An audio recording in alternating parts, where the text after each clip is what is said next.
ายดีท่านผู้ชมยินดีต้อนรับเข้าสู่ช่องตูมตามออนทั่วยับจอมอเข้ามาแล้วการแข่งขัน AFC Asian Cup รอบคัดเลือกที่จะแบ่งออกเป็น6กลุ่มซึ่งเพิ่นจะเอาที่1ของสายเข้าไปแข่งขันในรอบสุดท้ายที่จะจัดขึ้นอยู่ประเทศซาอุดิอาระเบียสำหรับทีมชาติลาวเฮาแมนจัดอยู่กลุ่ม F ประกอบด้วยทีมชาติเวียดนามทีมชาติมาเลเซียทีมชาติเนปาลและก็ทีมชาติลาวเฮาซึ่งการแข่งขันแมนจะพบกันหมดแล้วจะคัดเอาสำหรับที่1ของสายเข้าไปสู่รอบต่อไปสำหรับทีมชาติลาวเฮาก็ได้มีการเตรียมพร้อมที่จะเข้าร่วมการแข่งขันในรายการนี้เพราะว่าเป็นรายการใหญ่แล้วก็สถิติของทีมชาติลาวแมนยังบ่ทันได้ผ่านรอบคัดเลือกเข้าไปลิ้นในรอบสุดท้ายได้จักเทื่อเลยอันนี้ก็จะเป็นภาพบรรยากาศที่ทีมชาติลาวเฮาได้มีการฝึกซ้อมเพื่อจะเข้าร่วมการแข่งขันในรายการดังกล่าวสำหรับรายชื่อของทีมชาติลาวตัวนี้เพิ่นยังบ่ทันได้ประกาศมาเทื่อเพราะว่าแอดมินแม่นกำลังรวบรวมเอาลิสต์รายชื่อหรือว่าผู้เล่นที่จะเข้าร่วมการแข่งขันในครั้งนี้อันนี้จะเป็นลิสต์รายชื่อของการแข่งขันก่อนหน้านี้ก็คือการเข้าร่วมการแข่งขันในรายการ AFF Electric Cup แต่ว่าทางแอดมินเชื่อในว่าน่าจะบ่มีการเปลี่ยนแปลงเพราะว่าทางโค้ชทีมชาติลาวทานฮาฮกจุนซึ่งเป็นโค้ชเกาหลีและเพิ่นก็เน้นปั้นเด็กสร้างก็คือเด็กใหม่เป็นทีมชาติพลังหนุ่มเพื่อจะเข้าร่วมการแข่งขันเพราะว่าเป็นการต่อยอดจากรายการ AFF Electric Cup ในปีที่ผ่านมาแล้วก็สำหรับทีมชาติอื่นๆทางแอดมินก็ได้ไปส่องเบิงอยู่ที่เพจของแต่ละเพจของแต่ละทีมชาติเนาะซึ่งทีมชาติเวียดนามเพิ่นก็ได้มีการประกาศออกมาแล้วส่วนหลายแมนเพิ่นจะยึดถือเอาตัวหลักของแซมรายการ AFF Electric Cup ที่ผ่านมาซึ่งนำทีมโดยก็จะแม่นสตาร์ของเพิ่นแล้วเนาะเงียนก้องไห้แล้วก็โดดุยมันเป็นทีมสตาร์ของเพื่อนเป็นสตาร์ของทีมเพื่อนๆเนาะแล้วก็มีหลายคนและสำหรับทีมชาติมาเลเซียหรือว่าทีมชาติเนปาลเพิ่นก็ยังบ่ทันได้มีการประกาศออกมาแต่ว่าคิดว่าน่าจะไวๆนี่แหละสำหรับทีมชาติลาวเฮามีคิวที่จะเตะกับทีมชาติเวียดนามนัดทับอิฐในวันที่25เดือนมีนาปี2025นี่นัดที่2ทีมชาติลาวมีคิวที่จะเตะกับทีมชาติเนปาลในวันที่10เดือนมิถุนายนปี25อยู่ที่สนามกีฬาแห่งชาติลาววันที่9ทีมชาติลาวมีคิวเตะนัดที่3กับทีมชาติมาเลเซียอยู่ที่สนามกีฬาแห่งชาติลาวเส้นเดียวกันแล้วก็วันที่14เดือนตุลาปี25ทีมชาติลาวจะเตะกับทีมชาติมาเลเซียอยู่ที่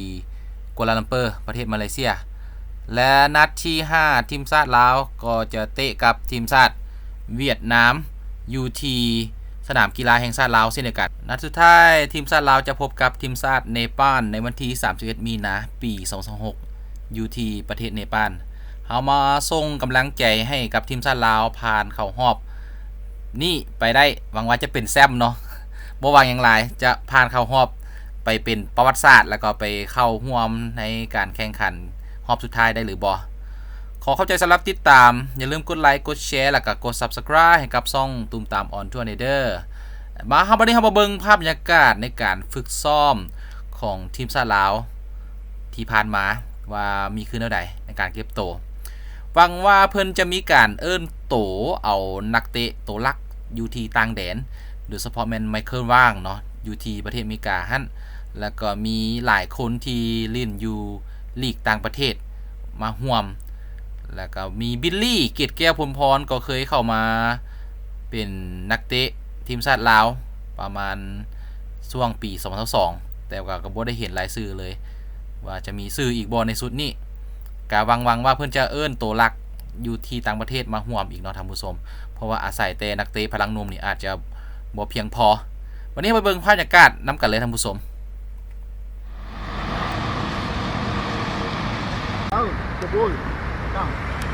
hai chuông hết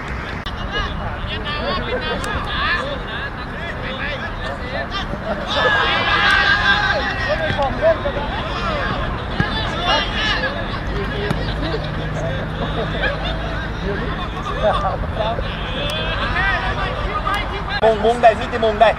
มิติมุงส่งโอเคโยน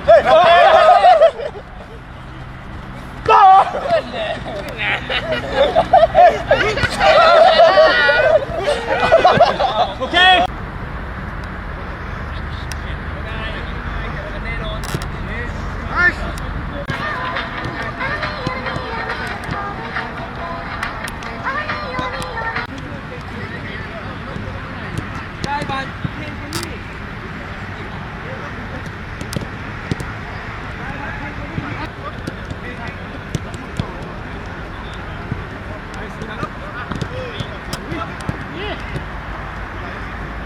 ได้โก้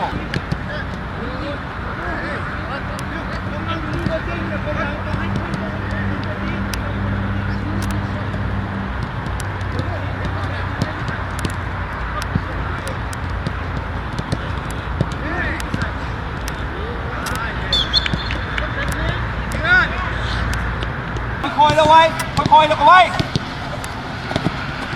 เกียร์ปีก็ค่อยๆแล้วก็ไว้ค่อยๆแล้วก็ไว้โอ้ยโอเคโก้ดีหลาย